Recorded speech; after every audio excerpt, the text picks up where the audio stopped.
Olá pessoal, tudo bem? Sejam todos muito bem-vindos novamente à nossa aula.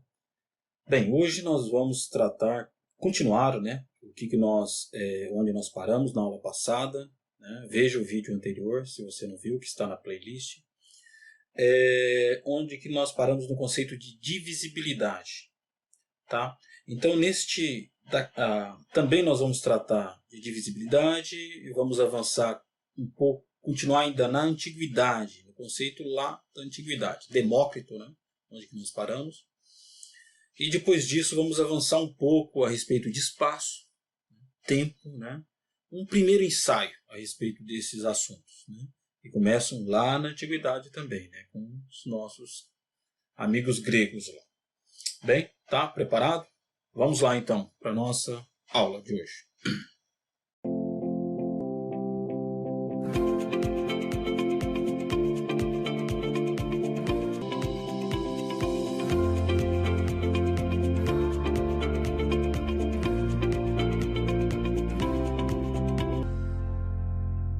Muito bem, pessoal. Na aula passada nós paramos neste ponto aqui. Nós estávamos discutindo a divisibilidade, né? Vocês lembram que eu coloquei para vocês uma provocação, né? Se tinha um elemento aqui, por exemplo, um barbante, poderíamos dividir ele no meio, né?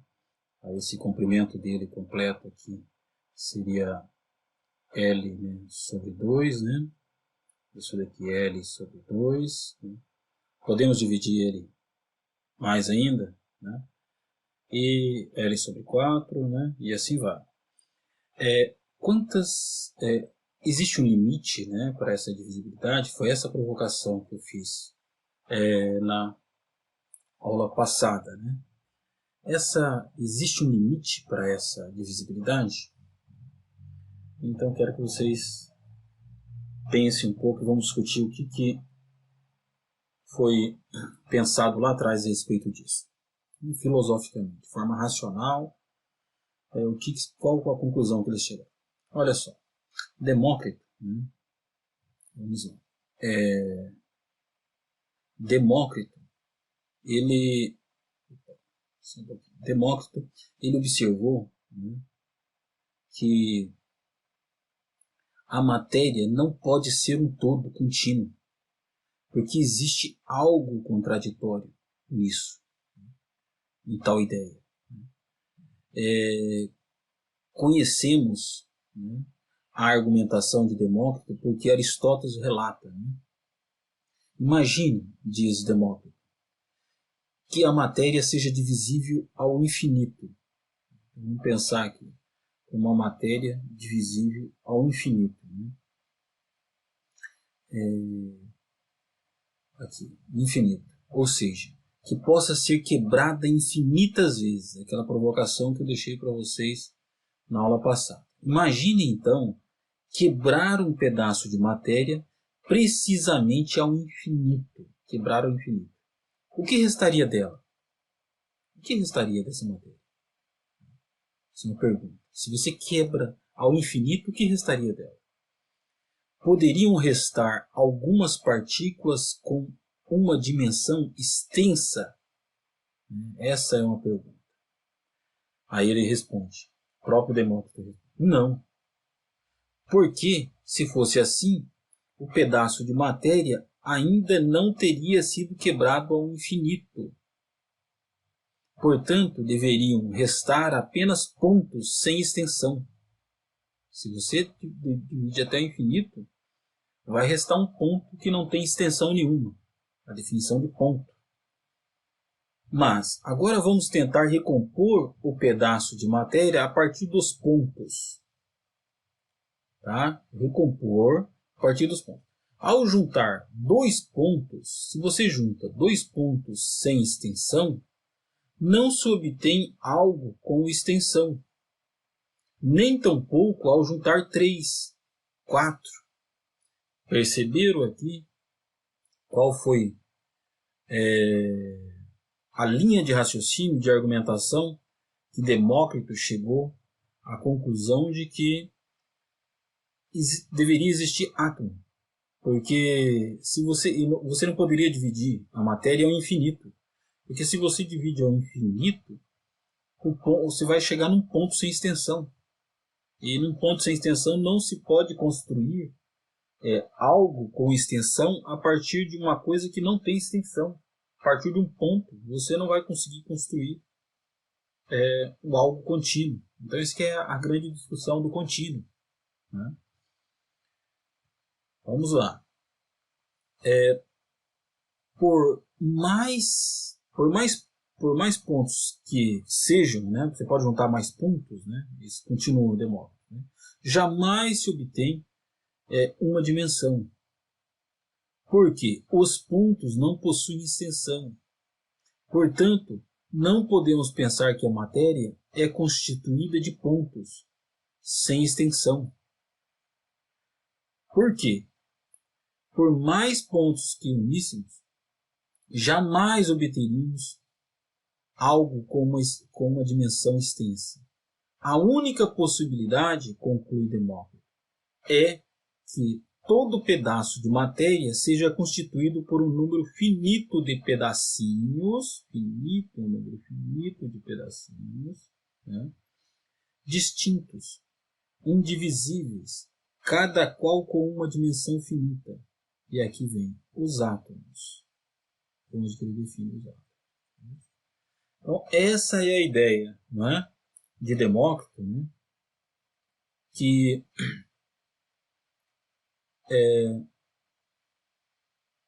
se você for dividindo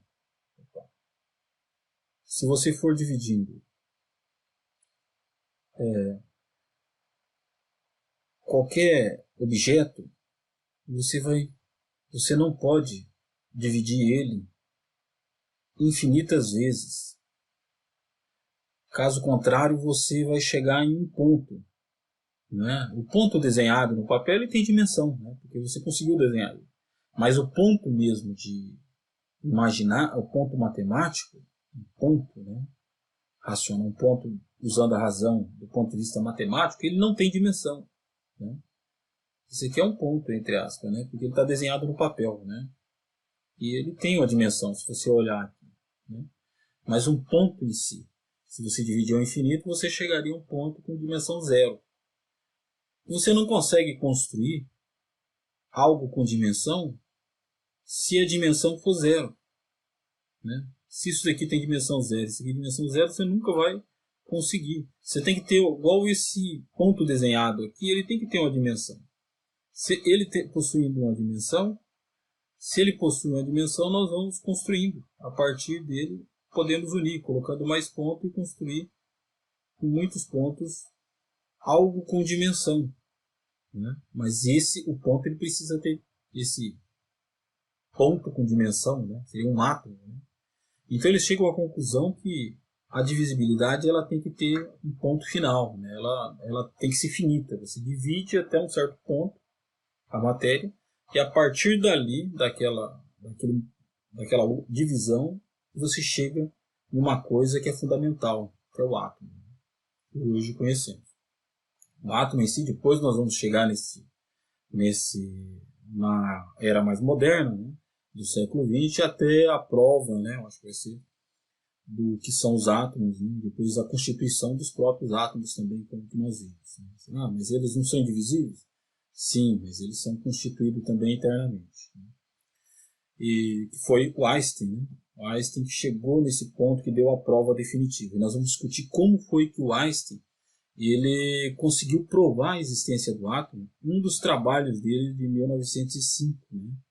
Que foi aquele ano do Miraculous, né? Ano milagroso, né? De todos os trabalhos que o Einstein colocou naquele ano. E um dos trabalhos ele tratava sobre o movimento browniano e a existência, né, dos movimentos de grão de pólen, né, que já tinha sido discutido já pelo biólogo Brown, né, por isso que é o movimento browniano. Né, e o Einstein conseguiu explicar isso aí. Nós vamos discutir um pouco desse trabalho do Einstein lá na frente, né, da existência dos átomos. Mas os químicos já usavam o conceito de átomo já fazia tempo, né, porque eles já tinham chegado à conclusão que deveria existir átomo por outros meios, por outros resultados. Bem, aqui é importante a gente fazer uma digressão aqui a respeito desses dois personagens muito importantes, esses dois filósofos, né? Que um deles é o Platão, né? E o outro o Aristóteles, né? Então, a herança toda filosófica, científica, veio praticamente desses dois filósofos. Tá? E os trabalhos de Demócrito foram perdidos. Né? Eles foram perdidos, né? Ao longo do tempo, né? Excluídos de alguma forma, né? Eles foram perdidos. Então a nossa herança veio mais destes dois filósofos aí. E eu vou argumentar aqui com vocês, colocar para vocês refletir um pouco, e provavelmente se tivesse mantido os trabalhos, né, de Demócrito, de Anaximandro, né, esses trabalhos desse pessoal tivesse sido mantido, a nossa herança ia ser outra. Né? A gente teria avançado muito mais. Né? Vamos lá. Platão e Aristóteles, né, eles conheceram bem Demócrito, né, os trabalhos, né, e combateram as ideias dele. Fizeram em nome de ideias alternativas, né, e mais tarde, no decorrer dos séculos, criaram obstáculos para o avanço do conhecimento. Então, quais são os pontos que eu gostaria de colocar aqui, que depois vocês vão explorando isso daí, tá? Você tem o Demócrito, em si ele é um naturalista, né? Racionalista do ponto de vista que a explicação está na própria natureza, usando a razão, né? Enquanto que Platão e Aristóteles, eles já são mais finalistas. Né? Você teria que ter uma finalidade, né? As coisas em si. Tudo que acontece precisa de ter uma finalidade. Então, qual é a finalidade da Terra existir? Qual é a finalidade das coisas em si? Né? Hoje, a visão científica, vamos colocar do ponto de vista mais da filosofia da ciência, qual que é o trabalho em si da ciência, ela é bastante pragmática. Né? A ciência em si está muito mais, né, para Demócrito, né, do que para Platão e Aristóteles. Né? Então, muito se perdeu, né, com nós perdendo esses livros, todos esses materiais, né, que tinha lá na época de Demócrito. Os materiais de Platão e Aristóteles, eles continuaram, né, sobreviveram, né, à época da Idade Média, o início da Igreja lá atrás. Eles sobreviveram por quê? Porque eles acreditavam em defendiam algo mais próximo mesmo, que fosse pagões, né? Eles defendiam algo mais próximo da imortalidade da alma em si. Né? Enquanto que Demócrito nem se referia a isso. Né? Você não tem referência nenhuma a algo metafísico parecido com as ideias em si do cristianismo. Né? Então o Demócrito ele mais um naturalista, materialista, né, em si, né? E os trabalhos deles foram perdidos. Então aqui nós perdemos ficou pouca coisa, né, de Demócrito, né? Provavelmente tinha muito mais, né? Nós perdemos essa conexão aqui e ficamos, né, toda a herança cultural, né, do Ocidente ficou praticamente aqui em Platão e Aristóteles, tá? Vamos voltar aqui discutir um ponto importante, que é a respeito lá também, em Eleia também, que é o Zenão, tá? Envolve essa discussão que estava lá, Demócrito, né, sobre divisibilidade. Tá? E esse paradoxo é um paradoxo bastante conhecido, que é conhecido como o paradoxo de Zenão. Tá? Então aqui você tem o Aquiles, tá? O Aquiles, né? E a tartaruga, né, aqui na frente. Então, o Aquiles, a pergunta é o seguinte: Aquiles vai conseguir encontrar a tartaruga? Essa é a pergunta. Aquiles vai conseguir alcançar a tartaruga? Então o que você pode colocar aqui? Em início, coloca-se 10 metros de vantagem para a tartaruga, né? Iniciar. E no primeiro movimento, o Aquiles vai avançar um pouco aqui, vamos colocar assim, que avançou 5 metros, né? Vamos colocar metade disso, avançou 5 metros. E a tartaruga avançou uma quantidade aqui, tá? Uma quantidade, vamos chamar de ΔX. Uma quantidade. Aí o Aquiles avançou mais um pouco, né? Vamos colocar 2 metros. Né? A tartaruga avançou, vamos chamar aqui ΔX1 e aqui ΔX2. E assim vai. Quando o Aquiles avançar mais uma quantidade de metros, né? Tá naquele ponto, vamos chamar 1 metro aqui, a tartaruga avançou ΔX3. E assim vai. Então o que acontece? Você, para o Aquiles conseguir alcançar a tartaruga, ele vai ter que ter todas essas partes aqui que está somando, né, para ele chegar lá na mesma distância da tartaruga. A distância da tartaruga, vamos colocar aqui, vamos colocar Aquiles, né, percorrida por Aquiles. Distância percorrida por Aquiles, ele vai ter que percorrer os 10 metros, né, 10 metros, mais ali 5, aí mais 2, mais 1, e assim vai, né? Então vamos chamar aqui de Aquiles, né? Vamos colocar ΔY, ΔY1, mais um outro pequeno ΔY2, mais, e vai indo. 1, 2, 3. Ele vai ter que percorrer aqui uma quantidade grande, né?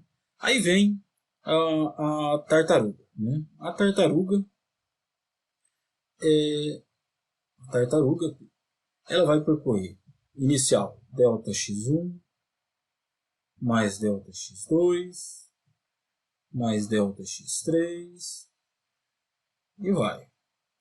Né? Então vai percorrer uma quantidade grande também aqui. Então as partes, se você somar todas as partes, você vai ter um número infinito de partes que você vai ter que somar aqui da tartaruga, tá? Um número infinito de partes.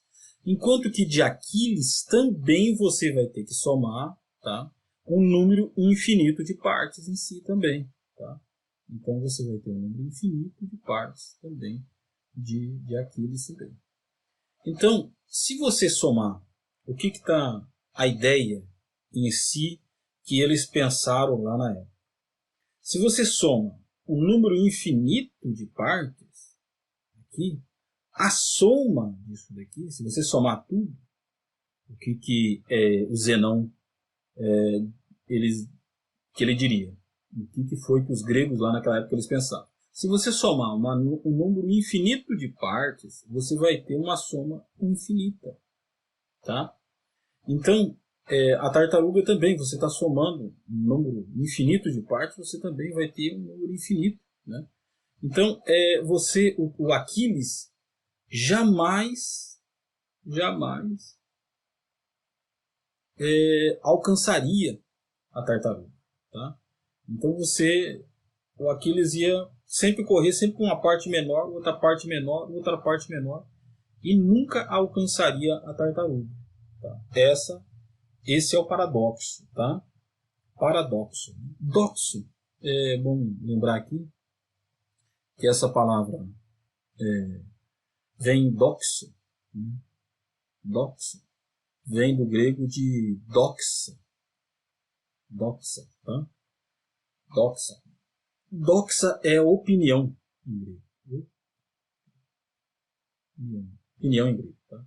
Ao contrário de aletheia, que a aletheia é verdade. Tá. Então, o que nós temos aqui? Isso aqui está certo, essa forma de pensar? Isso aqui está certo? Aqui tem um ponto importante, tá? Que vocês refletirem aqui, vocês vão perceber, né, que esse paradoxo pode ser resolvido, né, se você pensar usando as ferramentas de hoje, que hoje nós conhecemos. Tá?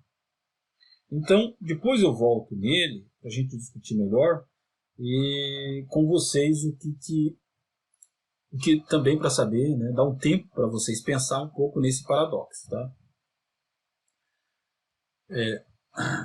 Para vocês pensar um pouco nesse paradoxo, tá? Tudo bem? Mas vocês, o que está envolvido aqui é o seguinte: divisibilidade. A soma de uma série infinita, ela sempre vai ser infinita? Tá? Esse é o ponto aqui que eu quero que vocês pensem. Tá? Ok. Outro ponto aqui importante é o seguinte. Nós, sobre esse limite de divisibilidade em si. Né? Então, o universo ele é granular.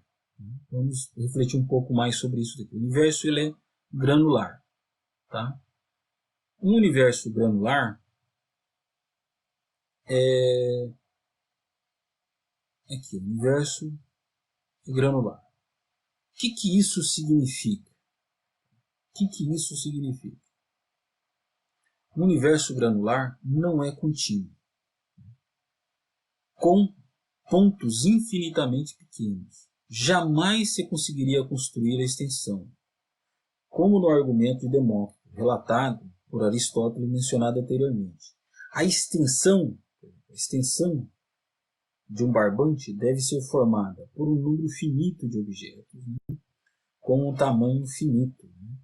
Então, mesmo eles partindo, que depois vocês vão observar, na hora que a gente for explicar melhor o paradoxo de Zenão, vocês vão perceber que mesmo partindo de algumas ideias, nem todas corretas, eles acabaram acertando, né, na ideia principal, né, da existência de átomo e nessa questão da existência de unidades em si. Né. Mas no paradoxo de Zenão ali tem um erro, tá? E vocês sabem que o Aquiles ele vai conseguir alcançar e ultrapassar a tartaruga, é claro. Né. O barbante não pode ser cortado ao infinito. A matéria não é contínua. É constituída de átomos individuais do tamanho finito. Beleza. Então aqui o espaço é discreto ou contínuo? Então aqui começa, nós vamos levar até o final do curso, tá? Para a gente conseguir responder essa pergunta aqui, tá? Ou pelo menos avançar nessa pergunta aqui. O espaço, o local, o espaço em si, né? Ele é discreto ou contínuo? As coisas discretas são feitas em partes, pedacinhos. Né? Enquanto que o contínuo é aquela ideia do contínuo, de você colocar uma lupa, quanto mais você colocar a lupa, sempre você vai enxergar a mesma coisa. Né? Vai estar o contínuo ali. Né? Então, essa é uma pergunta. O espaço é discreto ou contínuo? Nós vamos avançando depois ao longo dessas perguntas. E o espaço-tempo? O espaço e o tempo podem ser divididos infinitamente? O espaço e o tempo? Uma outra pergunta. O tempo é discreto ou é contínuo? Então, o que você tem aqui? Aqui eu estou colocando a ideia do tempo em si. É discreto ou contínuo? Tá? O que é o tempo em si? Nós vamos avançar bastante nessa questão. Beleza? Então, aqui o espaço, né? Primeiro ensaio, né? O que é o espaço em si. Você tem espaço, ou ele pode ser como relações, né? Você pode tratar o espaço como relações, né? Que é aí que vem Aristóteles e Descartes, ou como uma entidade, né? Um ente em si, né? Uma existência ontológica. Né? Newton. Nós vamos discutir aqui que até Newton não colocava muito bem essa entidade em si. Então o espaço como uma entidade é um lugar, né? Ele é independente, né? Uma entidade independente, né? Dos objetos. Né? Então você tem aqui esse espaço, onde que se coloca os objetos. Enquanto que Aristóteles, Descartes, né, eles pensavam o espaço, né, como uma relação discreta, né, em si. E relações de objetos entre objetos. Você tem dois objetos, você tem a distância entre eles. Isso daí é espaço. Se você não tem objeto, você não tem espaço. Tá? Para Newton, se você não tem o objeto, você continua tendo a entidade espaço. Então, assim, isso daqui é uma discussão bastante complexa e nós vamos avançando aos poucos nessa discussão. O tempo. E aí? E o tempo? O que é o tempo em si? Então você tem o tempo empírico, né? Uma relação, né? Medidas entre relações. O conhecer a natureza para a sobrevivência. Então, desde os primórdios, né? Nós dominamos a ideia, começamos a entender o tempo em si para dominar a questão de sobrevivência na natureza. Né? Você tinha o dia, a noite, né? Outros fenômenos, a lua, né? Com esses ciclos, né? Os ciclos naturais aqui, né? A lua, né? O movimento das estrelas, né? Aí você dominar, entender essas estações, né? Do ano, né? Então, sempre o domínio, essa ideia do tempo em si, da passagem dos eventos, é uma questão de sobrevivência que nós iniciamos. Então, o tempo empírico em si, né, você começa com medidas e relações de tempo, nós vamos discutir bastante isso daqui, e ele como uma entidade geométrica, que depois, né, que vem com Newton, né, nós vamos tratar aqui do tempo como uma entidade geométrica em si. E também, né, não podemos deixar de fora, né, da discussão ao longo desse curso, que é o tempo psicológico também. Né? Como é que surge essa ideia do tempo em si, como um tempo psicológico. Tá? O nosso cérebro, né, ele vai armazenando essas memórias, essas imagens, né, som, né, as emoções em si, né, e ele vai colocando isso numa sequência causal. Depois nós temos que discutir, né, que está relacionado com o tempo, a causalidade. Bem, pessoal, nesta aula nós vamos parar por aqui.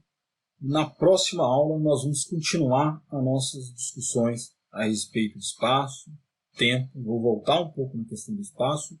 E eu quero que vocês pensem e reflitam a respeito do paradoxo de Zenão. Tá? Ok? Até mais, pessoal.